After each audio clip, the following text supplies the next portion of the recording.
रासायनिक अभिक्रियाएं, पहले प्रकार की जो अभिक्रिया है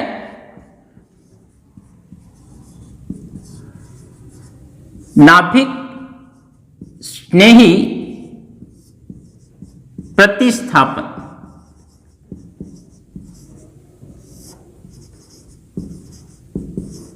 अभिक्रिया न्यूक्लियोफिलिक सबस्टिट्यूशन रिएक्शन, यानी कि नाभिक स्नेही प्रतिस्थापन अभिक्रियाएं होगी। दूसरे प्रकार की जो अभिक्रिया है विलोपन, एलिमिनेशन।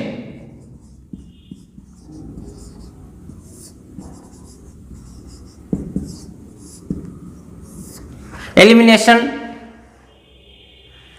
और थर्ड प्रकार की जो अभिक्रिया है धातुओं से क्रिया।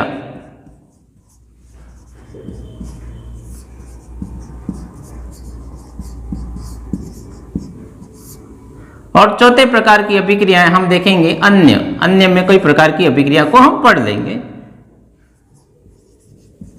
अपचयन भी होने वाली अभिक्रिया। मोटे तौर पर अगर देखा जाए मेन रूप से 4 प्रकार की अभिक्रियाएं हैं। नाभिक स्नेही प्रतिस्थापन, nucleophilic substitution reaction, elimination reaction, reaction with metals and other reaction. चारों प्रकार की रिएक्शन में सबसे पहले हम देखेंगे न्यूक्लियोफिलिक सबस्टिट्यूशन रिएक्शन, नाभिक स्नेही प्रतिस्थापन।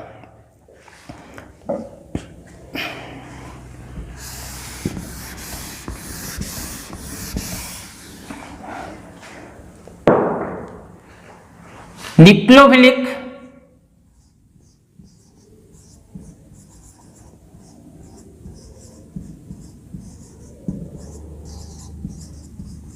Substitution reaction. सबसे पहले इसको देखो, न्यूक्लियोफिलिक NU शॉर्ट में लिखेंगे। इसका विपरीत होता है इलेक्ट्रोफिलिक E+। न्यूक्लियोफिलिक नहीं याद रहता है, ये नेगेटिव होता है, N से N याद रखना। नाभिक स्नेही ऋणावेशित प्रजाति होती है। अब देखो नाभिक स्नेही प्रतिस्थापन, कौन प्रतिस्थापन कर रहा है? एक न्यूक्लियोफाइल्स। एक जैसे कोई भी ऋणावेशित प्रजाति, सिंपल अभिक्रिया लिख दूं, एल्किल हैलाइड की प्लस OH माइनस, ठीक है। ये इस बॉन्ड यानी कि R और Cl के बीच बॉन्ड जो है उसको तोड़कर उसकी जगह सिंपल तरीके से ये जुड़ जाए और एक का रिप्लेसमेंट कर दिया है। देखिए इसको आराम से देखिए आप। नंबर 1, न्यूक्लियोफाइल्स जो था नेगेटिव प्रजाति थी, उसने इस Cl को हटा दिया। अब देखो ये नेगेटिव ग्रुप में आ रहा है तो ये भी नेगेटिव ग्रुप में ही जाना पड़ेगा। सो न्यूक्लियोफाइल्स रिप्लेस टू न्यूक्लियोफाइल्स, अपने समान वाले को ही निकालेगा, उसी को रिप्लेस करेगा और कार्बन के साथ नया बॉन्ड बना रहा है, इसलिए उसको यहां करें न्यूक्लियोफिलिक सबस्टिट्यूशन। एक सिंपल बेसिक उसका ये समझें कि नाभिक स्नेही प्रतिस्थापन and nucleophiles replace to nucleophiles, उसके समान को ही निकाल लिया उसने, ठीक है। ये समझने के बाद में हम देखेंगे आगे। ये तो हुआ एक सिंपल प्रारूपिक रिएक्शन जो अपन सबको बेसिकली ये समझ में आ जानी चाहिए, ठीक। अब आगे अपन देखें ये अभिक्रिया कई रूप में, कई पैटर्न में हो सकती है। कैसे? एक तो नंबर 1 एल्किल हैलाइड भी आपके डिफरेंट टाइप के आएंगे, कहीं प्राथमिक हैलाइड भी हो सकता है, कहीं द्वितीयक भी हो सकता है, कहीं तृतीयक भी हो सकता है। नंबर 2 न्यूक्लियोफाइल से वो भी हमेशा स्ट्रॉन्ग होगा जरूरी नहीं है, ये दुर्बल भी हो सकता है, वीक भी हो सकता है, उसकी भले नेगेटिव चार्ज है लेकिन अटैकिंग करने का पावर ही नहीं है। तो इस हिसाब से हम इनको न्यूक्लियोफिलिक जो सबस्टिट्यूशन रिएक्शन है उसको 2 भागों में बांटते हैं। देखिए इनके 2 टाइप से, लेकिन पैटर्न तो इसी से होगा कि वहां पे नाभिक स्नेही जोड़ेगा, बॉन्ड को तोड़ के हेलोजन को हटाएगा, मेन आधार तो उसका ये रहेगा। इन अभिक्रियाओं को हम 2 भागों में बांटें। शॉर्टली N इसको नीचे लिखें और ये 1 लिखें। S और 1 जो लिखा है वो एक ही लाइन में आना चाहिए और N नीचे जाना चाहिए। दूसरा N और ये 2। देखो सबसे पहले अब इनका हिंदी में भी नाम बताऊंगा मैं। न्यूक्लियोफिलिक सब्स्टिट्यूशन रिएक्शन 2 भागों में बांट दिया। लिखा क्या मैं SN1 एंड SN2। S का मतलब तो समझ जाएंगे अपन, सब्स्टिट्यूशन, ठीक है। और N का मतलब है न्यूक्लियोफिलिक। दोनों बातें हो गई। 1 और 2 क्यों लिखा है उसको अपन आगे अभी देखेंगे। पहले 1 उसका पूरा हिंदी में लिख दूं एक बार तो, एक अणुक नाभिक स्नेही प्रतिस्थापन अभिक्रिया, एंड इसको लिखेंगे हम द्विअणुक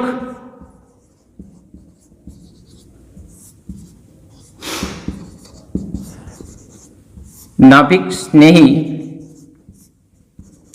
प्रतिस्थापन। ये उनके दोनों के हिंदी में नाम है। इंग्लिश में जानना जरूरी है क्योंकि SN1 और SN2 लिखा जो है इस इंग्लिश का वर्जन है। एक अणुक unimolecular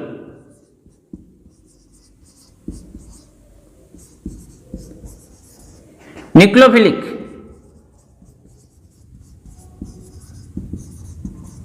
substitution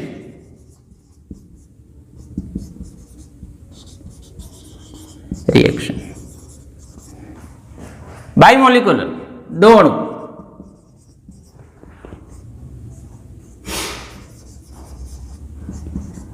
nucleophilic substitution reaction.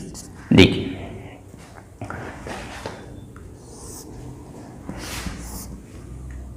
इसको देखेंगे। एक अणुक क्यों कहा और द्विअणुक क्यों किया। एक अणुक नाभिक स्नेही प्रतिस्थापन और द्विअणुक नाभिक स्नेही प्रतिस्थापन, यूनिमोलिकुलर न्यूक्लियोफिलिक सब्स्टिट्यूशन। सॉरी यहाँ थोड़ा सा मीनिंग लिखे सब्स्टिट्यूशन, ठीक है। न्यूक्लियोफिलिक सब्स्टिट्यूशन यानी कि प्रतिस्थापन। अब एक अणुक यानी कि यूनिमोलिकुलर और द्विअणुक यानी कि बाइमोलिकुलर। बाई का मतलब हुआ 2, ठीक है। बाइमोलिकुलर न्यूक्लियोफिलिक सब्स्टिट्यूशन रिएक्शन, रिएक्शन यानी कि शॉर्ट में लिखा REN। इसका मतलब यह है, द्विअणुक का मतलब यह है कि अभिक्रिया जब फर्स्ट स्टेप में हो रही है, कोई भी अभिक्रिया हो रही है, उस समय अभिक्रिया की जो रेट है, दर है, वो उन दोनों रिएक्टेंट यानी कि जो अभिक्रिया में भाग लेने वाले अभिकारक हैं उन पर निर्भर कर रही है। दोनों के दोनों अभिक्रिया की दर को, रेट को प्रभावित कर रहे हैं। और ये अभिक्रिया की कोटि से मतलब है, ऑर्डर ऑफ रिएक्शन। जो चैप्टर नंबर 4 केमिकल काइनेटिक्स में ऑर्डर ऑफ रिएक्शन जो आ रहा है उसके अनुसार ये कोई किसी भी रासायनिक अभिक्रिया में भाग लेने वाले अभिकारकों की सांद्रता के घातांक के योग को अभिक्रिया की कोटि कहते हैं। कोटि, ऑर्डर ऑफ रिएक्शन। कोटि 0 भी हो सकती है, कोटि 1 भी हो सकती है, कोटि 2 भी हो सकती है, कोटि 3 भी हो सकती है। कोटि क्या हुई बच्चों, अपन जब केमिकल काइनेटिक्स पढ़ेंगे उस समय मैं और बड़ी एक्सप्लेन करूंगा कि किसी भी रासायनिक अभिक्रिया में भाग लेने वाले अभिकारकों की सांद्रता के घातांक, सांद्रता यानी कि ये समय के साथ में किस दर से उत्पाद में परिवर्तित हो रहे हैं। कहने का मतलब ये 1 गुना और ये 1 गुना दोनों 2 गुने दर से उत्पाद में बदल रहे हैं। एक एक है, माना कि इसको यूं लिख दूं मैं, रेट बराबर के यानी काइनेटिक्स RCl की घात 2, ये एक अणु है। 1 गुने की दर से प्रभावित हो रहा है, ये परिवर्तित हो रहा है OH। ये और ये समान दर से उत्पाद में बदल रहे हैं। तो कोटि, ऑर्डर ऑफ रिएक्शन, इन दोनों का जो मैंने घात लिखा है 1+1 यानी कि किसी भी रासायनिक अभिक्रिया में भाग लेने वाले अभिकारकों की सांद्रता, कंसंट्रेशन, यानी कि सांद्रता के घातांक के योग को कोटि कहेंगे। तो 1 + 1 = 2।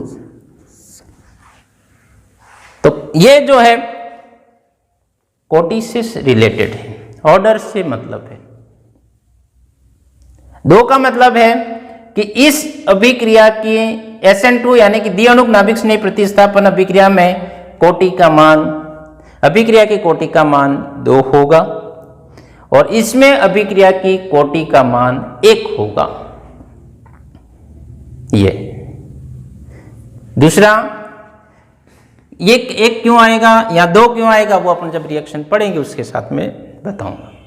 तो ये 1 और 2 का मतलब किससे है? कोटि से मतलब है, ऑर्डर ऑफ रिएक्शन। क्या होती है कोटि? किसी भी रासायनिक अभिक्रिया में भाग लेने वाले ये अभिक्रिया का वेग है, दर है, रेट है, वो अभिकारकों पे डिपेंड करेगा। अभिकारक कितना जल्दी उत्पाद में बदल रहे हैं, उत्पाद में बदलने का कैसे होगा? ये आपस में अभिक्रिया जल्दी करें। जल्दी करने का मतलब ये जल्दी इस बॉन्ड को तोड़ के इसको हटा दे तो उत्पाद मिल जाएगा। ये इसमें गुण होना चाहिए कि ये बॉन्ड जल्दी ये डिपार्ट हो जाए और ये जल्दी अटैक कर ले।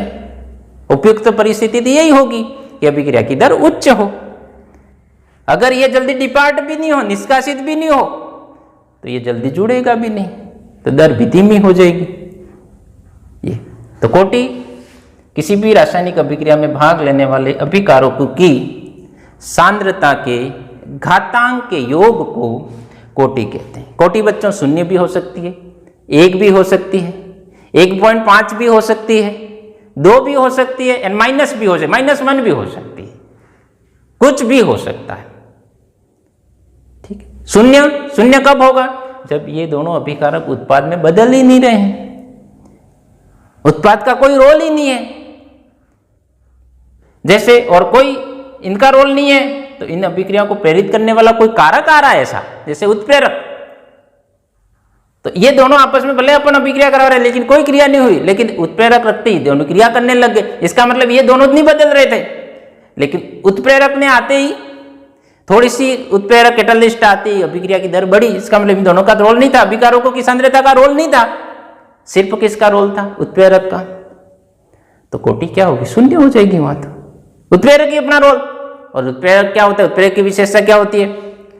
सूक्ष्म पदार्थ, सूक्ष्म कोई भी पदार्थ ले रहे हैं, धातु है, धातु का चूर्ण है, जो अपनी मात्रा में रासायनिक गुण धर्म में कोई चेंजेस नहीं कर रहा, सिर्फ अभिक्रिया की दर को परिवर्तित कर सकता है, या तो बढ़ा सकता है या घटा सकता है, उसको अपन कैटलिस्ट, यानी कि वो बीच में रह रहा है, उसका कोई रोल नहीं है, उन दोनों को अभिक्रिया कराने का काम है। इसलिए जो अभिक्रियाएं उत्प्रेरकों के द्वारा संपन्न हो रही है वो शून्य कोटि की होगी, 0 ऑर्डर रिएक्शन। ठीक है, ऑर्डर पे अपन बात नहीं करें, सिर्फ द्विअणु का मतलब है कोटि का मान वहां 2 होगा, 1 का मतलब कोटि का मान 1 होगा। ठीक, अब हम आगे बढ़े, इन पे बात करेंगे SN1 पे, यूनिमोलिकुलर न्यूक्लियोफिलिक सब्स्टिट्यूशन रिएक्शन क्या है। फिर अपन कहेंगे बाइमोलिकुलर न्यूक्लियोफिलिक सब्स्टिट्यूशन, क्योंकि दोनों ही अभिक्रियाएं समझने भी हैं, परीक्षा में भी आती है और इम्पोर्टेंट भी है।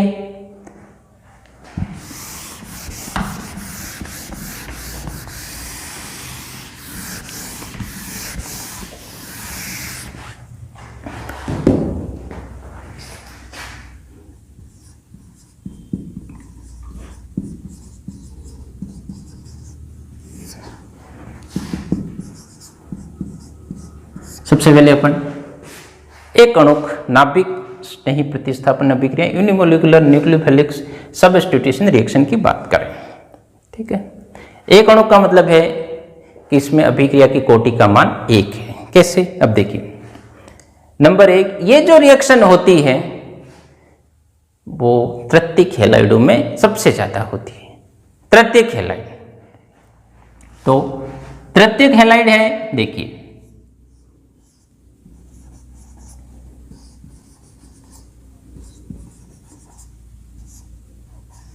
ये तृतीयक ब्यूटिल क्लोराइड है,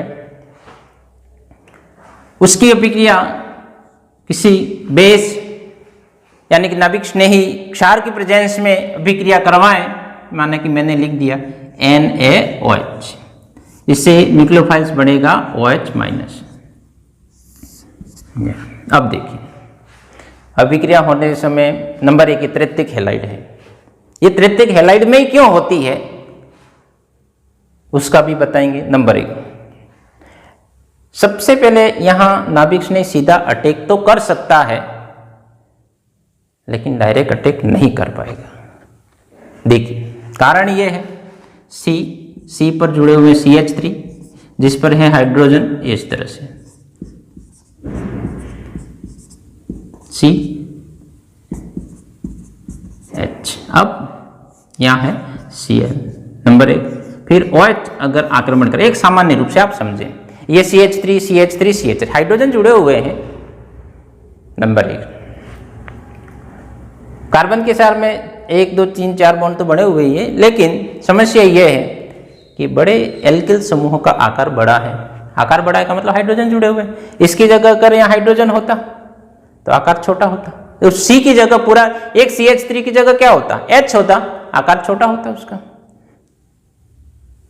तो ये जो नाभिक स्नेही आक्रमण करना चाहता है उस पर ये जो बड़े बड़े एल्किल समूह हैं वो बाधा उत्पन्न करेंगे। त्रिविम विन्यास बाधा प्रभाव कहेंगे हम, हिंड्रेंस डालेंगे, बाधा उत्पन्न करेंगे। क्यों? क्योंकि इन एल्किल समूहों का आकार बड़ा है। अब डायरेक्ट अटैक तो कर नहीं पाएगा, तो क्या पॉसिबिलिटी है? तो ऐसी स्थिति में क्या होता है, C और Cl हैलोजन के बीच में जो बॉन्ड है वो नंबर 1 पहले टूट जाए, उस बंध का विदलन वियोजन पहले हो जाए। पहले कैसे होगा? तो पहले होने के चांसेस ये हैं कि इलेक्ट्रॉनों को अपनी तरफ खींच ले, तो इस पर आ जाएगा नेगेटिव चार्ज, यहां पर आ जाएगा पॉजिटिव, और पॉजिटिव आते ही ये न्यूक्लियोफाइल्स अटैक कर लेगा। दूसरा, उस कार्बन के साथ में जो 4 बॉन्ड बने हुए थे उसकी जगह आ जाएंगे 3 बॉन्ड। 3 बॉन्ड आते ही जो ये पास पास में ग्रुप थे वो थोड़े से दूर हो जाएंगे, तो बाधा प्रभाव जो होगा, हिंड्रेंस जो होगा, त्रिविम विन्यास बाधा प्रभाव है वो कम हो जाएगा। तो ऐसी स्थिति में इसमें क्या होगा कि पहले पद में इस नाभिक स्नेही का कोई भी रोल नहीं होगा। प्रथम पद में ये अभिक्रिया 2 पद में होगी, तो प्रथम पद में धनावेशित युक्त कार्बोनियम आयन का निर्माण होगा। कार्बोनियम आयन जिसको कार्बोकैटायन कहते हैं का निर्माण होगा। कार्बोकैटायन कैसे बनेगा?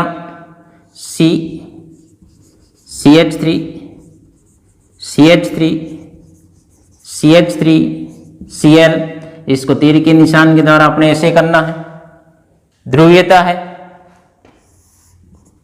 ये हटते ही ये निष्कासित हो जाएगा, डिपार्ट हो जाएगा C।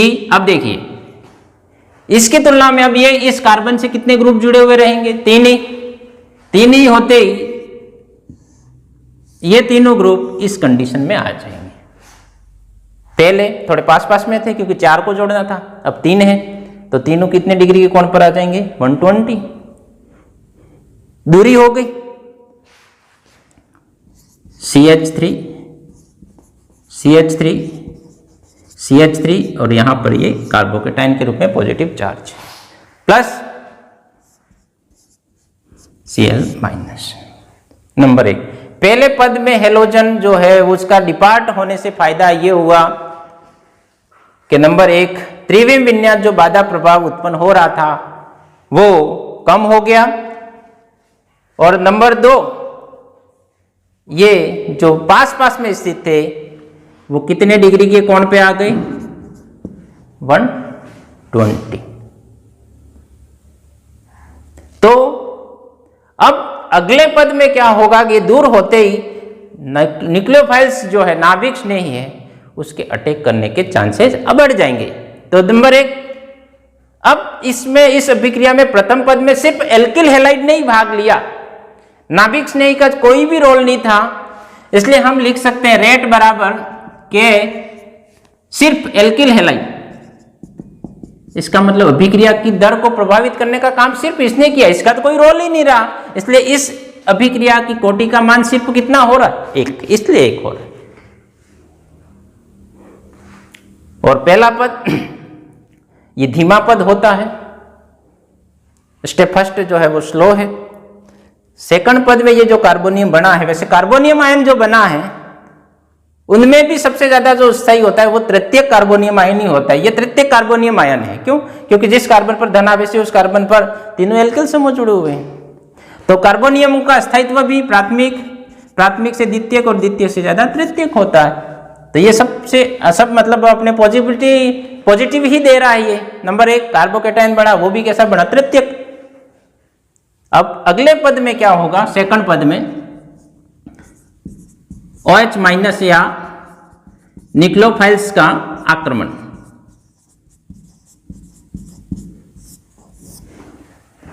अब देखो आक्रमण जो है ये लिखा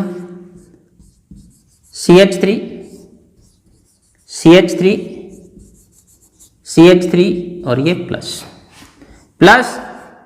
OH माइनस, ये पद फास्ट होगा, ये धीमा होगा, ये स्लो है। देखो अब ये 120 डिग्री के कोण पे तीनों एल्किल समूह जुड़े हुए हैं, तो यहां पर जो OH जो नाभिक स्नेही आपका अटैक कर रहा है, उसकी अटैक करने की पॉसिबिलिटी दोनों तरफ है। देखिए ये फ्रंट से भी कर सकता है और बैक से भी कर सकता है। क्यों? क्योंकि ये CCl के बीच में जो बॉन्ड है वो पहले ही वियोजित हो गया है, पहले ही Cl निकल गया है। तो ये OH यहां से भी सीधा अटैक करने के जुड़ सकता है, और दूसरा ये बैक साइड दोनों तरफ खाली है। क्यों? क्योंकि बाधा प्रभाव कम हो गया, ये ग्रुप दूर दूर हो गए अब। तो ऐसी स्थिति में ये फ्रंट से भी अटैक कर लेगा और बैक से भी अटैक कर लेगा। तो जब नाभिक स्नेही अपने 2 बार अटैक कर सकता है, दोनों तरफ अटैक कर सकता है, तो अपने जो उत्पाद बनेंगे, प्रोडक्ट बनेंगे, उसके भी चांसेस 2 प्रकार के होंगे। आधे उत्पाद सीधे कहलाएंगे और आधे उत्पाद उल्टे कहलाएंगे। इस प्रकार से अगर हम देखें CH3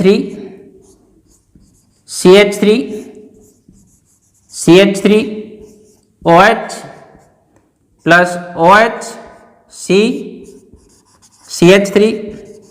CH3 और CH3। अब देखिए यहां से यहां तुलना करिए, पहला उत्पाद तो हमें उसके समान ही, मूल विन्यास के समान ही मिला, लगभग सेम मिला।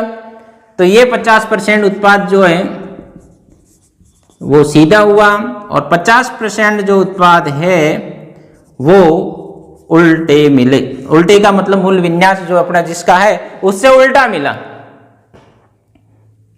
तो इस 50% सीधे और 50% उल्टे जो आधे आधे अपन को मिलेंगे, 50-50%, उस पूरे उत्पादों का जो मिश्रण है, उस उत्पाद के मिश्रण को अपन बोलेंगे रेसिमिक मिश्रण।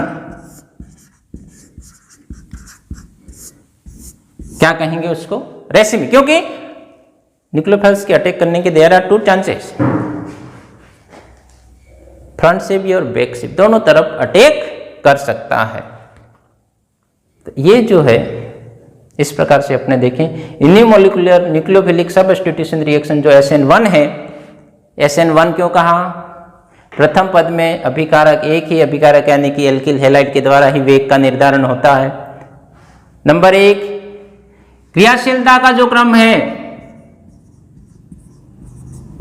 सबसे ज्यादा तृतीयक हैलाइड में यह विक्रिया आसानी से होती है। प्रथम पद में कार्बोकेटायन बनता है और उत्पाद जो हमें मिलते हैं वो 50% सीधे मिलेंगे और 50% उल्टे मिलेंगे। 50% सीधा और 50% उल्टे के मिश्रण को हम कहेंगे रेसिमिक मिश्रण। क्या कहेंगे? रेसिमिक मिश्रण कहेंगे। तो इस प्रकार से कोई भी अभिक्रिया आपको दी जाए तो SN1 जो रिएक्शन है वो हमें इस पैटर्न में पूरी करनी है। SN1 रिएक्शन जो है वो प्रथम पद में कार्बोकैटायन बनाना है और दूसरे पद में न्यूक्लियोफाइल्स का अटैक कराना है। नंबर 1 मेन कंसेप्ट ये कर लें, SN1 में कोटि का मान 1 होगा। क्रियाशीलता का क्रम एल्किल हैलाइड में प्राथमिक से ज्यादा द्वितीयक, द्वितीयक से ज्यादा तृतीयक। नंबर 3 इसमें कार्बोकैटायन बनता है वो तृतीयक प्रकार का बनता है। नंबर 3 के बाद नंबर 4 हमें जो मिश्रण मिलेगा, उत्पादों का जो मिश्रण होगा वो रेसिमिक मिश्रण होगा। कौन सी अभिक्रिया में? SN1। तो इस प्रकार से हम देखें, बहुत ही इंपॉर्टेंट है nucleophilic substitution reaction. There are 2 types, SN1 and SN2। SN1 का मतलब है एक अणुक नाभिक स्नेही प्रतिस्थापन और SN2 का मतलब है द्वि अणुक नाभिक स्नेही प्रतिस्थापन। अब हम देखें SN1 के बाद में SN2, क्योंकि दोनों रिएक्शनों को आप कंपैरिजन कर लेंगे फिर।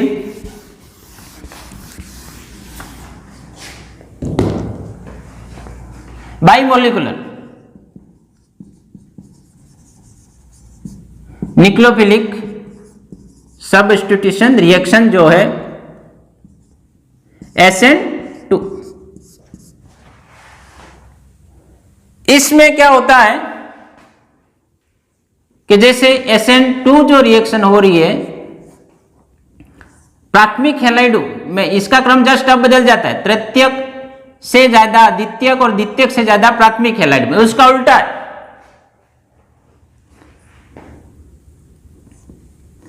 CH3X यानी कि कोई एक एल्किल हैलाइड है, कार्बन पर तीनों हाइड्रोजन जुड़े हुए, एक हैलाइड जुड़े हुए, कौन सा है? प्राथमिक, प्लस OH माइनस नाभिक स्नेही न्यूक्लियोफाइल्स अटैक करना चाह रहा है। नंबर 1 तृतीयक की तरह यहां बाधा प्रभाव कम है, बड़े एल्किल समूह नहीं, ओनली हाइड्रोजन है। बड़े समूह होता है, इधर यो ग्रुप होता है, ऐसा होता, तो यहाँ पे यहाँ अटैक करने में, जुड़ने में समस्या होती, यहाँ हाइड्रोजन ही है। तो ये ग्रुप, यहां डिपार्टिंग ग्रुप हमारा ये, निष्कासित होने वाला ये, तो निष्कासित होने वाला तो यहां जुड़ा हुआ है, इसलिए डायरेक्ट इस पर तो अटैक कर नहीं सकता, ये पीछे साइड से ही अटैक करेगा। ये अटैक करते ही ये बॉन्ड ढीला पड़ जाएगा। तो एक बार ऐसी कंडीशन हो जाती है, इसको अटैक हम यहां से करा दें। कराते ही ये होगा कि एक मध्यवर्ती संक्रमण अवस्था बनी, जिस प्रकार से SN1 में कार्बोकैटायन बनता था, यहां कार्बोकैटायन की जगह एक संक्रमण अवस्था, ट्रांजिशन स्टेट बनेगी जो अस्थायी होगी, अत्यंत सेकंड से भी कम समय के लिए वो बनेगी, और वो संक्रमण अवस्था जो बनी है वो किसमें बदल जाएगी? फिर उत्पाद में, प्रोडक्ट में। और यहां पे अभिक्रिया की दर को प्रभावित करने में दोनों का अभिकारकों का रोल है। ये जितना प्रभावी होगा, प्रबलशार होगा, प्रबल नाभिक नहीं होगा, अटैक जल्दी करेगा। दूसरा, यहां निष्कासित होने वाला समूह जितना जल्दी निष्कासित हो जाएगा, उत्पाद जल्दी बनेगा। तो यहां संक्रमण अवस्था जो बनेगी वो देखें, H H H और ये X, और ये डैश डैश बता दो उसको, किसको? OH को। मतलब ये ऐसी लाइन अपन ये तभी करेंगे जब ये निकल जाएगा, आंशिक रूप से ये जुड़ा हुआ है। डैश डैश करने का मतलब, क्योंकि एक कार्बन के साथ में मैक्सिमम कितने बॉन्ड हो सकते हैं? 4, और फिलहाल कितने अपन को लग रहे हैं? 5, इसलिए 5वां बॉन्ड तभी बनेगा जब अपना फर्स्ट बॉन्ड टूट जाएगा, तो बॉन्ड 4 ही रहने चाहिए।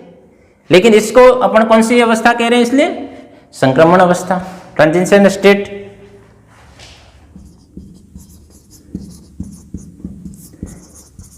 संक्रमण अवस्था की क्या विशेषता होगी? यह अस्थायी होगी, इसका जीवन काल अल्पकाल है, सेकंड से भी कम समय के लिए बनेगी, और ये तुरंत ये किस में बदल जाएगी? उत्पाद में, प्रोडक्ट में। प्रोडक्ट में कब बदलेगी? जब ये समूह निकल जाएगा और ये जुड़ जाएगा। न्यूक्लियोफाइल्स ने किधर से अटैक किया है? बैक साइड से।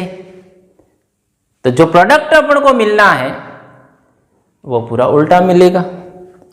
कैसे? जिस प्रकार से अपन छाता लेके खड़े हैं और एक हवा आए, तो हवा में या बारिश हो रही उसी समय अपने हवा आई तेज, तो वो छाता खुल के उल्टी हो गई, तो पूरा पूरा उल्टा हो गया। इसी प्रकार से न्यूक्लियोफाइल्स ने बैक साइड से अटैक किया है, तो उत्पाद जो हमें मिलना है C।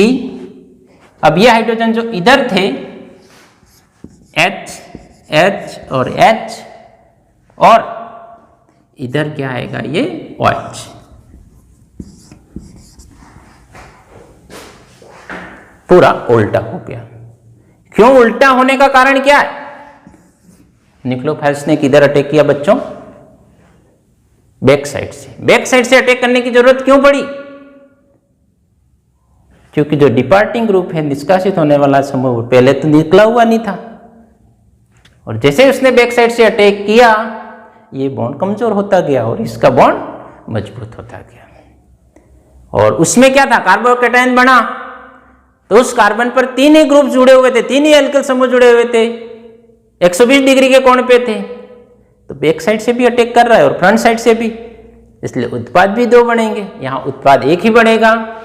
छाता जो जैसे बारिश हो रही है उसमें हवा आए, उसमें उलट जाए, उसी प्रकार यहाँ भी ये उल्टा हो जाता है। उस उत्पाद को अपन बोलेंगे वाल्डन उत्पाद। वाल्डन उत्पाद कहेंगे। और अभिक्रिया की दर को दोनों ये प्रभावित कर रहे हैं, दोनों कारक अभिकारक प्रभावित कर रहे हैं, इसलिए अभिक्रिया की कोटि का मान 2 है। तो SN1 जो अभिक्रिया है वो 2 पदों में पूर्ण होती है, लेकिन ये 1 ही पद में पूरा होती है। दोनों में अंतर अगर देखें, SN1 एंड SN2, सबसे पहले कोटि की दृष्टि से देख लो। कोटि का मान डायरेक्ट 1, क्योंकि 1 से 1 आ गया, इसमें 2 हो गया। नंबर 2, इसमें SN1 में कार्बोकैटायन बनता है, इसमें संक्रमण अवस्था बनती है, दूसरा अंतर हो गया। इसमें रेसिमिक मिश्रण, उत्पाद जो है वो रेसिमिक, इसमें वाल्डन।